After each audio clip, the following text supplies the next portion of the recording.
ব্রাসভ শহরে সারাদিন ধরেই চোখে পড়ছে এই সবুজ রঙের বাস। পাহাড়ে স্কেচ আঁকা আর্টিস্টিক এই বাসগুলো ব্রাসভের লাইফ লাইন।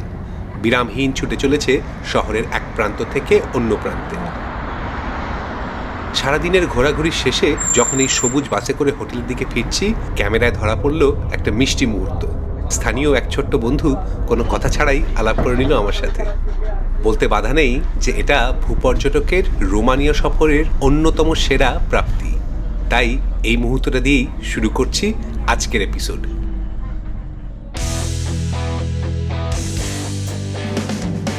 নমস্কার এবং স্বাগত ভূপর্যটকের চ্যানেলে। রাজধানী বুকারেস্ট পেরিয়ে পরবর্তী গন্তব্য রহস্য ঘেরা ট্রান্সিলভানিয়া, কার্পাথিয়ান পর্বতমালা, মধ্যযুগীয় শহর ব্রাসভ আর ড্রাকুলার সেই বিখ্যাত দুর্গ। ইতিহাস আর রোমাঞ্চের সন্ধানে এক অজানা অভিজ্ঞতার প্রত্যাশায় নতুন গল্প খুঁজতে শুরু হচ্ছে রোমানিয়া সফরের এক নতুন অধ্যায়।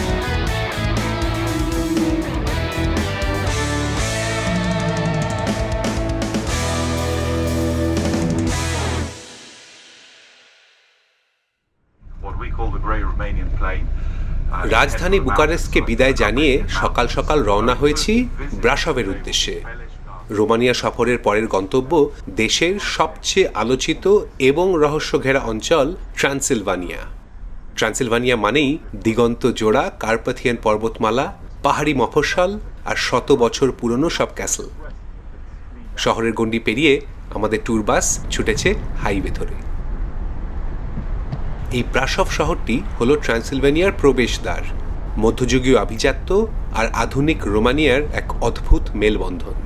আজকের আইটিনারিতে থাকছে শহর ব্রাসভ, তারপর পেলেশ ক্যাসল এবং সবশেষে সেই বিখ্যাত ব্রান ক্যাসল, যা গোটা বিশ্বের কাছে ড্রাকুলার দুর্গ হিসেবে পরিচিত।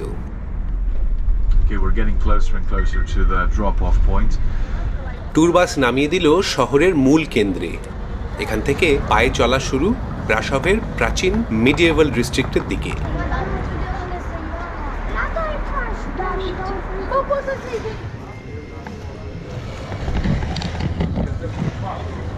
মাউন্ট ট্যাম্পার পাদদেশে অবস্থিত এই শহরের ভিত্তিপ্রস্তর স্থাপন করেছিলেন টিউটনিক নাইট বা জার্মান যোদ্ধারা, আজ থেকে প্রায় 800 বছর আগে।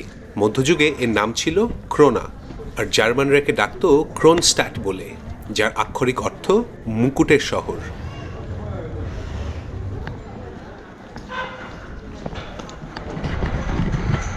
পাহাড়ের এই বিশাল ব্যাকড্রপ আর পাথুরের রাস্তা গিয়ে মিশেছে ব্রাসভের সবচেয়ে ভাইব্রেন্ট এলাকায়, কাউন্সিল স্কোয়ার। স্থানীয় নাম পিয়াতা স্ফাতুলুই। মধ্যযুগে ব্রাসভ ছিল মূলত স্যাক্সন বা জার্মানদের শহর। শহরের এই জৌলুসপূর্ণ মূল কেন্দ্রে তখন রোমানিয়ানদের থাকা নিষেধ ছিল, এমনকি তারা নির্দিষ্ট কর দিয়ে দিনের বেলা এই স্কোয়ারে প্রবেশ করতে পারত, কেবল বাণিজ্য করার জন্য। অদ্ভুত এক বৈষম্যের ইতিহাস। শহরের এই জার্মান আভিজাত্যের গায়ে আবার কয়েক দশকের জন্য লেগেছিল লাল রঙের প্রলেপ।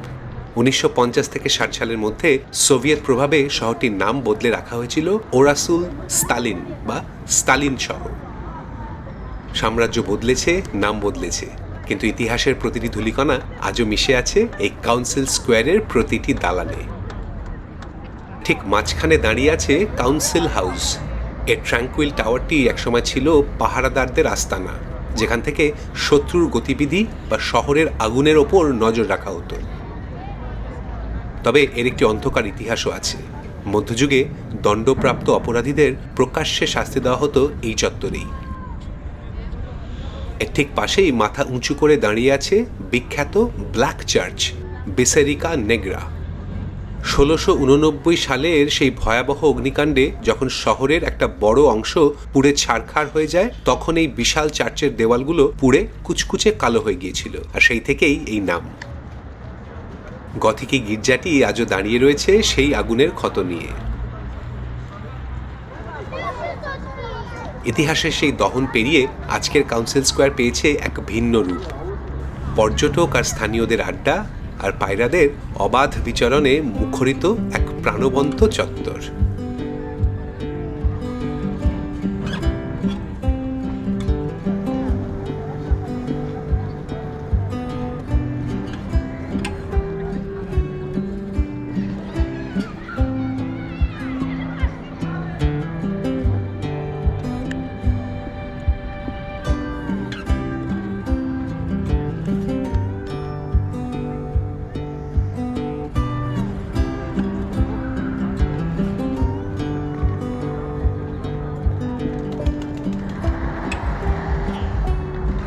জমজমাট কাউন্সিল স্কোয়ার থেকে এবারে একটু বাইরের দিকে পা বাড়ানো যাক। মধ্যযুগের আস্তরণ ছাড়িয়ে ব্রাসভের আধুনিক নাগরিক জীবন, মানুষের ব্যস্ত চলাচল, রাজপথে গাড়ির দল।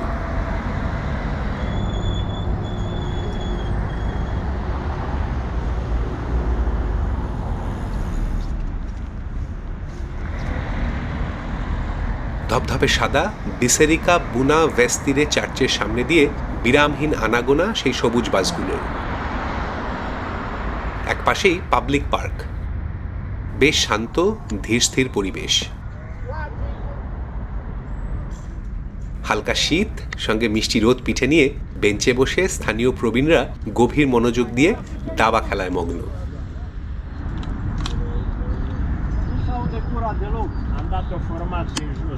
পর্যটন কেন্দ্রের চাকচিক্যের বাইরে এই সাধারণ জীবনটুকুই বোধহয় শহরের আসল চরিত্র। ব্রাসভের গল্পে আপাতত এখানেই ইতি। ট্যুরবাস আবার রওনা হয়েছে বড় রাস্তা ধরে।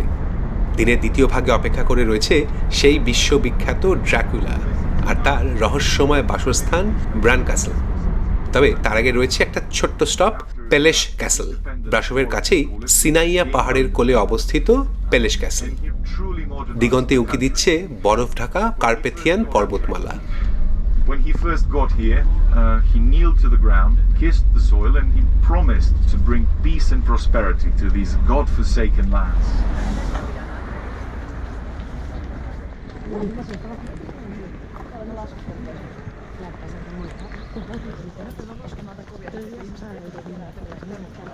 রোমানিয়ার রাজকীয় ইতিহাসের এক উজ্জ্বল সাক্ষী এই পেলেশ ক্যাসল। রাজা প্রথম ক্যারলের গ্রীষ্মকালীন আবাস হিসেবে 1873 থেকে 1914 সালের মধ্যে নির্মিত। এই প্রাসাদে ছিল সমসাময়িক ইউরোপের আধুনিকতম ক্যাসল, যেখানে সেই আমলেই ছিল বিদ্যুৎ এবং সেন্ট্রাল হিটিং সিস্টেম। ভেতরে নিখুঁত জার্মান রেনেসাঁ স্থাপত্যের কাঠের কারুকাজ, ক্যাসেলের বিশাল আর্মারি হল বা অস্ত্রাগারটিতে সংগৃহীত আছে প্রায় 4000-এরও বেশি তলোয়ার, ঢাল, বর্ম ইত্যাদি।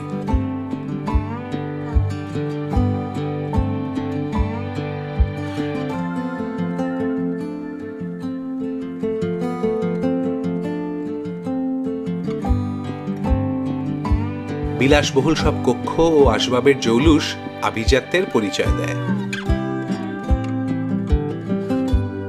মাথার ওপর সোনালী কারুকাজ করা সিলিং এবং রঙিন ফ্রেস্কো,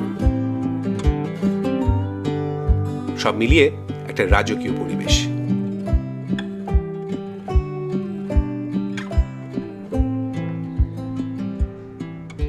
দুর্গ থেকে বেরোনোর পর কিছুটা সময় কাটানো ক্যাসেল চত্বরের ওপেন এয়ার ক্যাফেতে।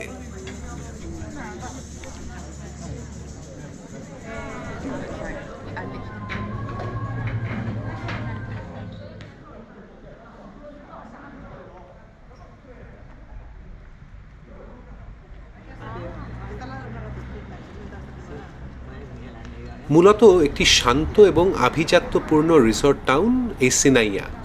ট্যুর বাসের জন্য অপেক্ষা করতে করতে একটু উপভোগ করে নেওয়া পাহাড়ের কোলে শান্ত এই ছোট্ট জনপদের কোলাহল মুক্ত পরিবেশ। সিনাইয়া থেকে আমাদের বাস ছুটেছে ব্রান ক্যাসেলের দিকে। এবার সময় হয়েছে সেই ড্রাকুলার রহস্য উন্মোচনের।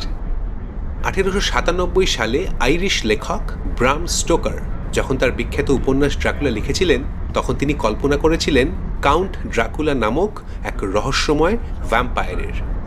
কিন্তু আশ্চর্যের বিষয় হলো ব্রাম স্টোকার নিজে কখনো রোমানিয়াতেই আসেননি।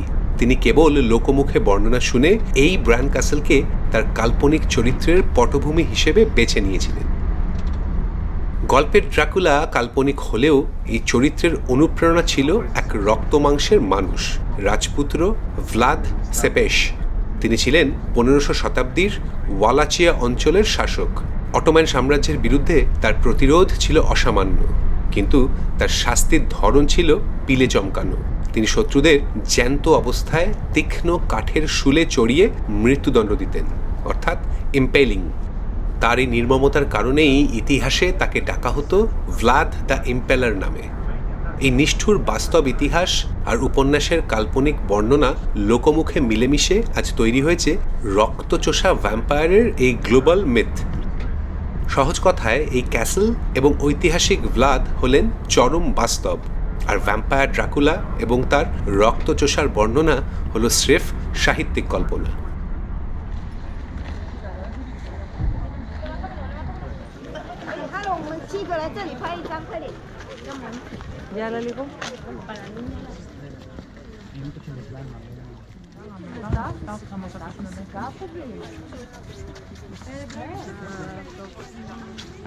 পাথুরে পাহাড়ের ওপর দাঁড়িয়ে থাকা এই কেল্লাটি দেখলে মনে হয় যেন কোনো ডার্ক ফ্যান্টাসি সিনেমার সেট। তবে পর্যটকদের ভিড়ে সেই রহস্যের আবহ অনেক সময় ফিকে হয়ে আসে।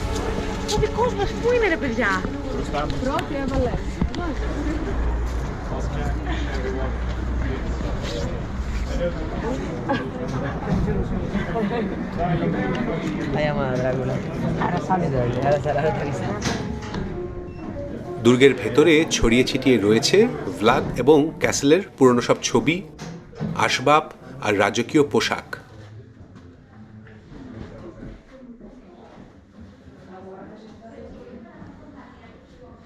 আবার হঠাৎ সরু অন্ধকার সিঁড়ি কিংবা গোলকধাঁধার মতো গলি।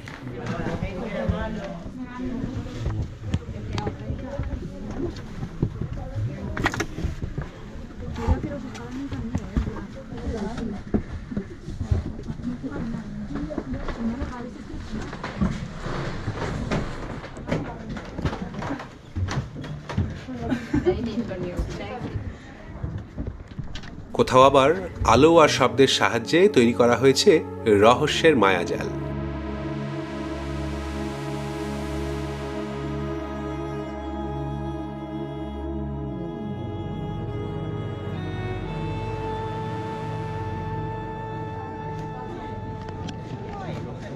যদিও ড্রাকুলার গল্পটি অনেকাংশেই মিথ, কিন্তু দুর্গের প্রতিটি কোণ থেকে যেন এক অজানা অস্বস্তি দানা বাঁধে। সত্যি বলতে ভিড়হীন কোনো সন্ধেবেলা এখানে ঢুকলে গায়ে কাঁটা দেবে না এ কথা বিশেষ জোর দিয়ে বলতে পারছি না।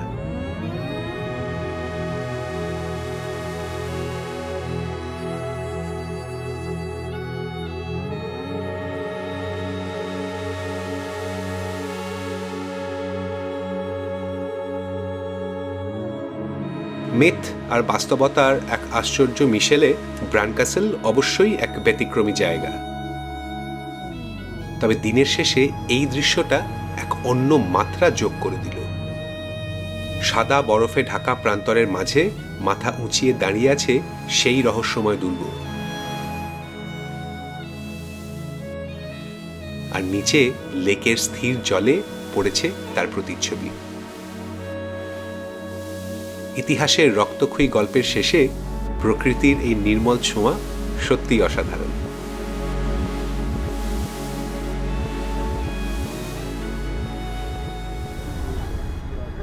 ট্যুর বাস ফিরে যাবে বুকারেস্ট, কিন্তু আমি আজ রাত কাটাবো ব্রাসভে, কারণ কাল রয়েছে ট্রান্সিলভেনিয়া সফরের দ্বিতীয় অধ্যায়।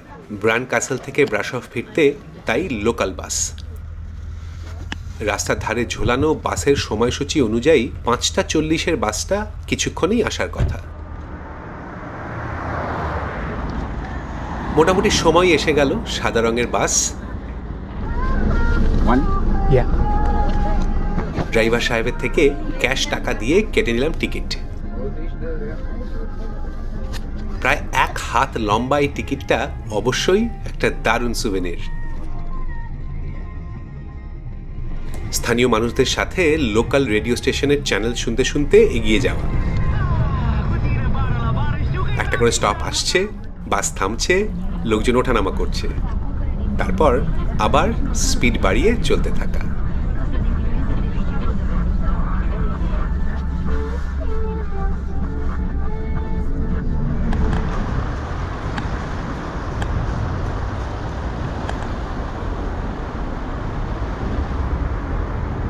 ব্রাসভ পৌঁছতে সূর্যাস্ত হয়ে গেছে। এখানেও বইয়ের পাতার মতো ঝোলানো টাইম টেবিল।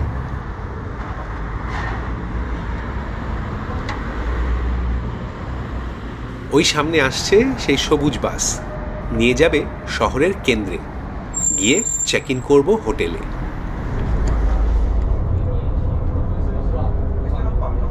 মিষ্টি হাসি দিয়ে আলাপ করে নিল এই খুদে রোমানিয়ান, তারপরেই লজ্জা পেয়ে পালিয়ে গেল দরজার দিকে। ছোট্ট একটা মুহূর্ত, কিন্তু মনটাকে অদ্ভুত রকম ভালো করে দিল।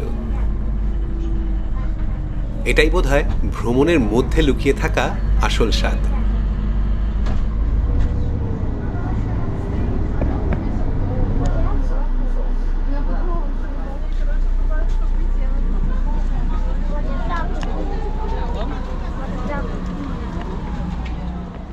সন্ধ্যে নরম আলোয় এখন অনেক শান্ত সকালের সেই কাউন্সিল স্কোয়ার, এর গায়েই আমার হোটেল।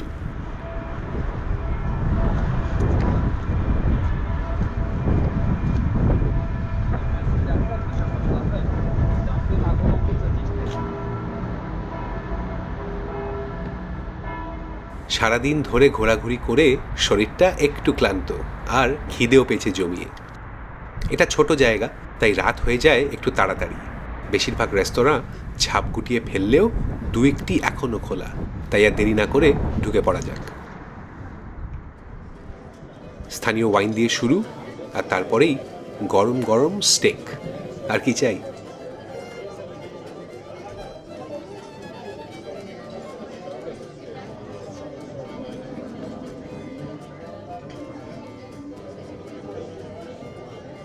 দিনটা এখানেই শেষ হতো, কিন্তু খাবার টেবিলে বসে জানতে পারলাম শহরের সব থেকে সরু গলি স্ত্রাদা স্ফোরি বা রোপ স্ট্রিটের কথা। কৌতূহল দমিয়ে রেখে ঘুমিয়ে পড়ার লোক একেবারেই নই, তাই বেরিয়ে পড়লাম সেই গলির খোঁজে। জনমানবহীন নিশুতি রাতে সেই ব্ল্যাক চার্চের পিছন দিয়ে কিছুটা যেতেই দেখা পেলাম সেই গলির। বেশ অন্ধকার, তাই ঢুকবো কিনা ভাবতে ভাবতেই দেখলাম একজোড়া তরুণ তরুণী ঢুকছেন, সুতরাং পিছু নিলাম আমিও। পাথুরে মধ্যযুগীয় দীর্ঘ গলি, টিমটিমে আলোয় দেখা যাচ্ছে আবছা সব দেওয়াল চিত্র। হাত তুললে একই সাথে দুদিকের দেওয়াল স্পর্শ করা যায়।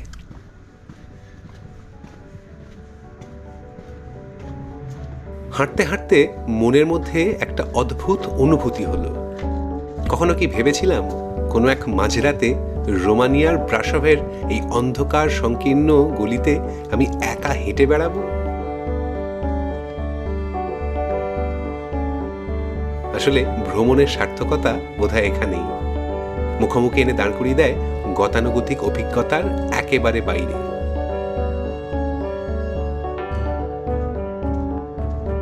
এই অজানা অচেনার হাতছানি উপেক্ষা করা বড়ই কঠিন।